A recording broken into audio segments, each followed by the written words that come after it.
घुड़सवार आंखों में ज्वाला लिए शत्रु की छाती पर कैसे किले के पार कूदी थी उन दीवारों से पूछो। पीड़ा से दिल मिलाता, गौरव से चिलमिलाता मैं झांसी का किला।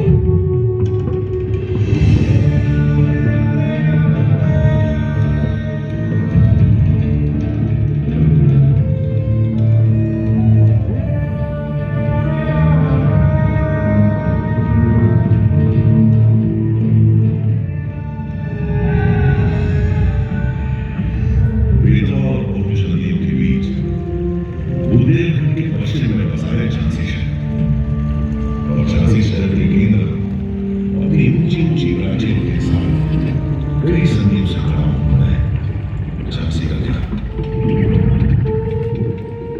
सन 1613 ईस्वी में ओरछा नरेश महाराज वीर सिंह देव ने मेरा निर्माण करवाया था। 18वीं सदी की शुरुआत में पेशवा बाजीराव प्रथम ने जब फर्रुखाबाद के नवाब मोहम्मद खान बंगर से युद्ध करने के लिए बुंदेला राजा छत्रसाल की ओर मदद का हाथ बढ़ाया तो राजा छत्रसाल ने अपना दिल खोलकर उनका आभार व्यक्त किया। पेशवा बाजीराव प्रथम को झांसी के साथ कुछ और भी चित्र भेंट दिए गए। इस तरह झांसी ने छोड़ा मराठा साम्राज्य बदल गया और ध्वज बदल गया।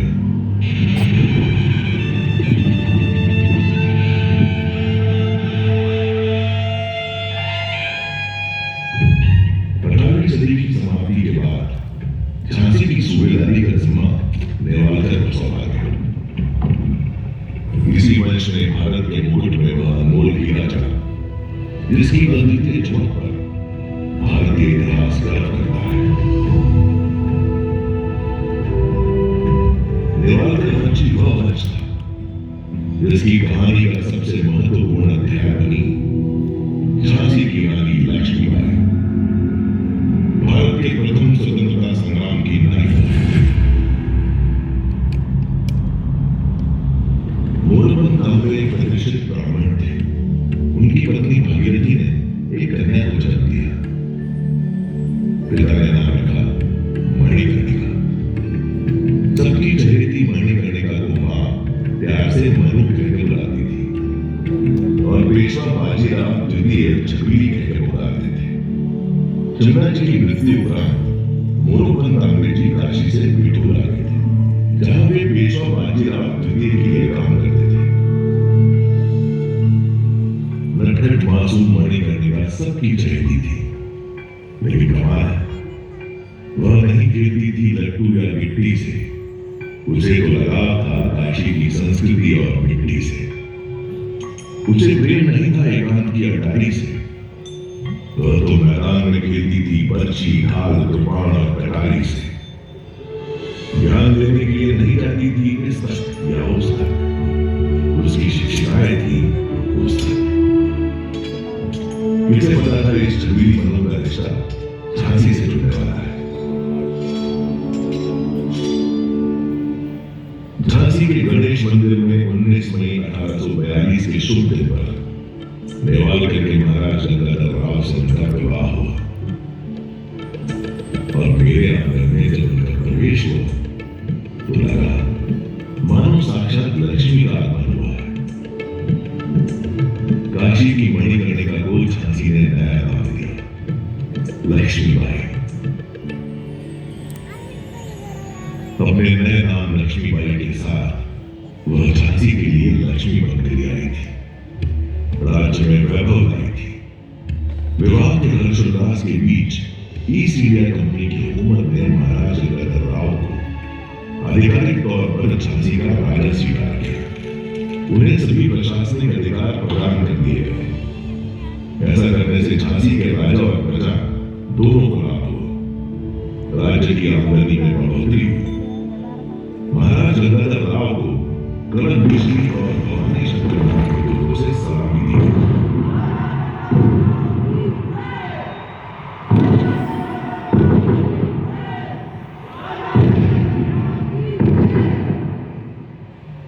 महाराज गंगाधर राव एक कुशल प्रशासक थे।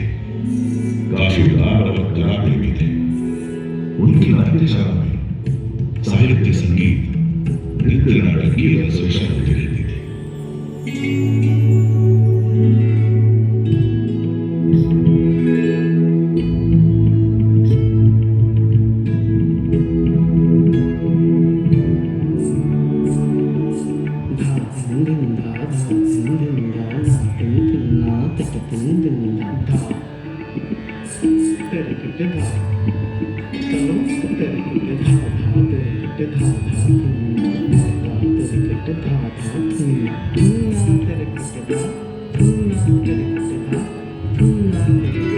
एक ओर नाट्यशाला में मधुर संगीत की स्वर लहरियां गूंजा करती थी, तो दूसरी ओर कारावास में कठोर दंड पाए हुए अपराधियों की चीख पुकार दिल दहलाती थी।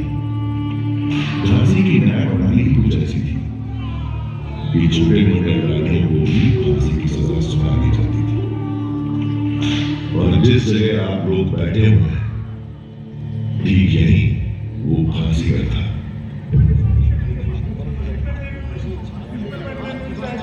एक दिन रानी लक्ष्मीबाई सुबह सुबह शिव पूजन के लिए इधर से जा रही थी। उन्होंने फांसी सजा याफ्ता एक अपराधी की चीखें सुनी। उनका मन विचलित हो गया। उन्होंने महाराज गंगाधर राव से इस फांसी की सजा और इस फांसी को झांसी से सजा हटाने का अनुरोध किया। इस अमानवीय न्याय प्रणाली को जल्द से जल्द रोकिए महाराज। फांसी की सजा और ये फांसी घर झांसी के किले से सदा सदा के लिए हटवा दें। आपसे मेरा ये अनुरोध है। महाराज ने रानी का अनुरोध स्वीकार कर लिया और झांसी में फांसी की सजा पर पूर्ण प्रतिबंध लगाने का आदेश जारी कर दिया। उस दिन से झांसी गले की फांसी, दरिया गले का हार सिर्फ कहानी की बात रह गई। झांसी की प्रजा ने इस नर्म दिल आदेश की सराहना की और महाराज का अभिनंदन किया। झांसी में इंसानियत की हवाएं बहने लगी। देश प्रेम की एक लहर के साथ नई ऊर्जा का प्रसार होने लगा। सुरक्षा की जिम्मेदारी अब केवल पुरुषों की नहीं रह गई थी, महिलाओं ने भी कमान संभाली। रानी लक्ष्मीबाई स्वयं तलवारबाजी एवं घुड़सवारी में निपुण थी। उन्होंने झांसी की स्त्रियों में भी इस कौशल का विकास किया। जब सरकार में नए हथियार मिलने लगे, एक दो का नाम झांसी की रानी रखा गया। क्या तुम्हारा धीरे धीरे तैयार होने लगी इस युवा रणखंडी की दुर्गा सेना।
नाट्यशाला में दो कुशल नृत्यांगनाएं थी, मोतीबाई और जूही।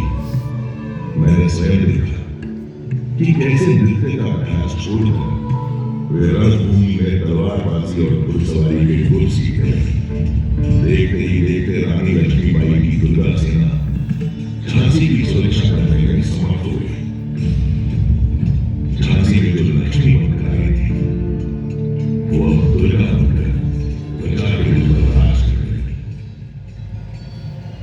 कुछ समय बाद वो पल भी आ गया जिसका झांसी राज्य बेसब्री से इंतजार कर रहा था।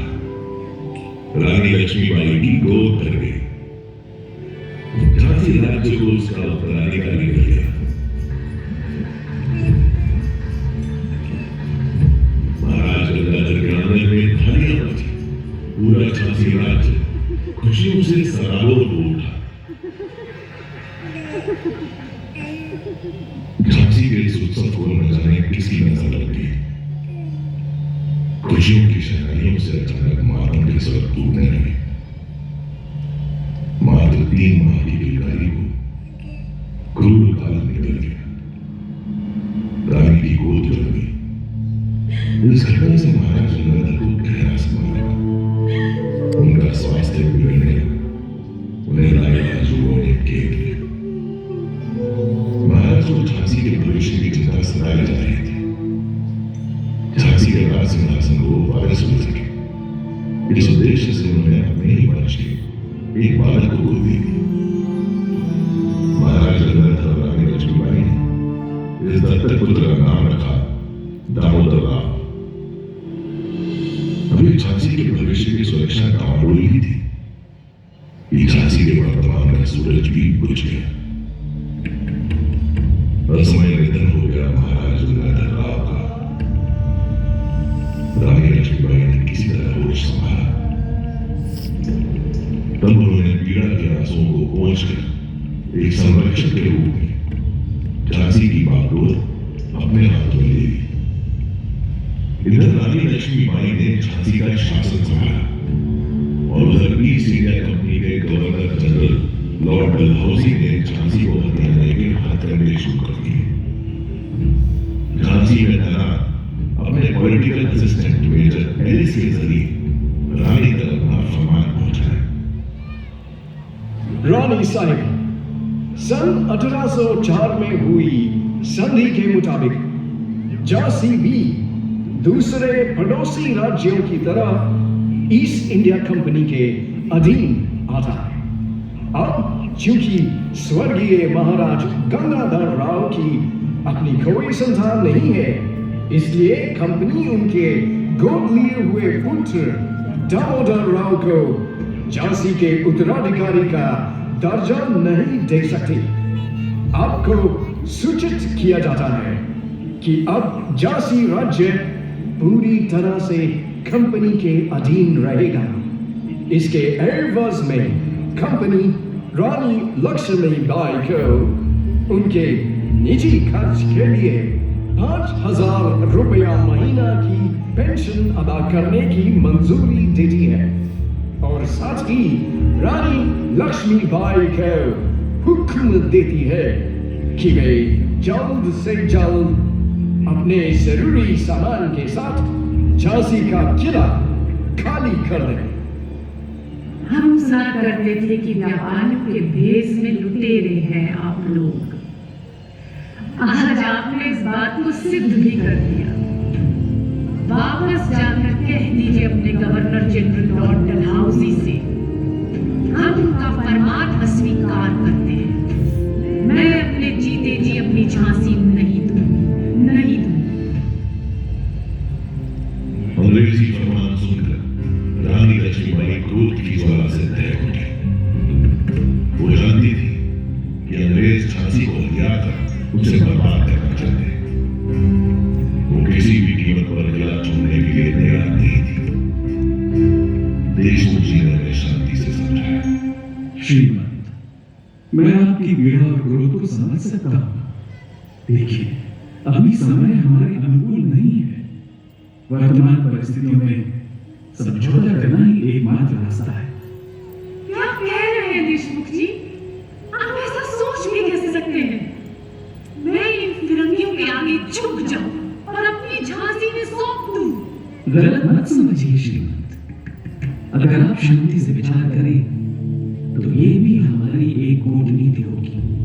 अंग्रेजों की बात अभी मानकर एक तो आप सतर्क रहेंगे, दूसरा उनके खिलाफ किसी भी गतिविधि में शामिल होने पर